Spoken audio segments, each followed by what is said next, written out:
السلام عليكم ورحمة الله وبركاته أحبائي الرياضيين.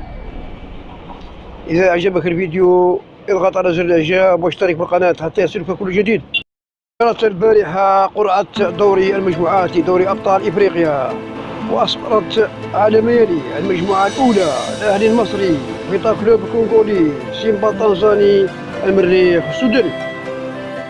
المجموعة الثانية موزمبيق الكونغولي، صن داونز الجنوب الافريقي، الهلال السوداني، وشباب بلوزداد الجزائري. المجموعة الثالثة الوداد البيضاوي المغربي، حورية قناقي غيني، بيترو اتلتيكو الكونغولي، وفيزر شيبس الجنوب الافريقي. الرابعة الترجي التونسي، الزمالك المصري، مولودية الجزائر، لوغنيت السنغالي. كما تجرى اليوم دوري الإسباني لا ليغا في مقابلات قوية، إشبيلية ريال سوسيداد، أتلتيكو مدريد، أتلتيكو بلباو. غرناطة يستقبل برشلونة، أوساسونا ريال مدريد. كما ستلعب اليوم جولة جديدة من الدوري الإيطالي كالتشو، بينيفينتو يستقبل أتلانتا، جنوا بولونيا.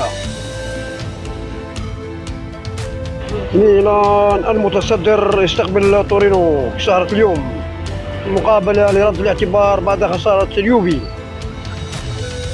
تجرى جولة جديدة من الدوري الألماني البوندس ليغا. جدول مباريات اليوم للدوري الألماني.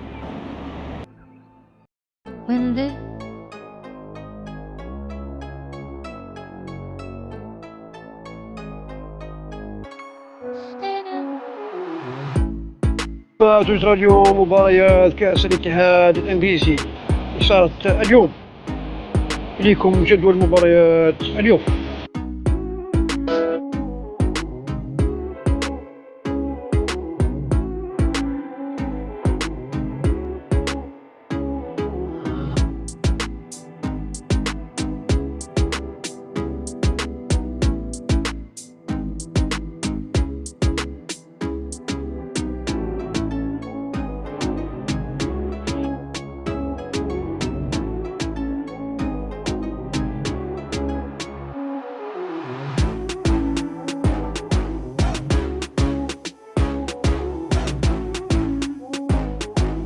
ستجرى اليوم جولة جديدة من الدوري الفرنسي. إليكم أهم المباريات اللي صارت اليوم.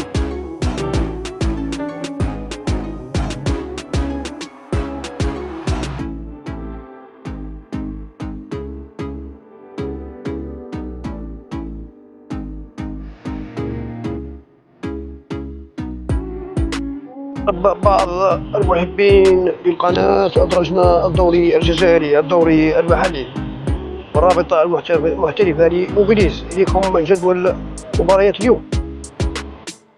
وفي الأخير نرجو أن يعجبكم الفيديو، أن تشتركوا بالقناة، والسلام عليكم ورحمة الله وبركاته.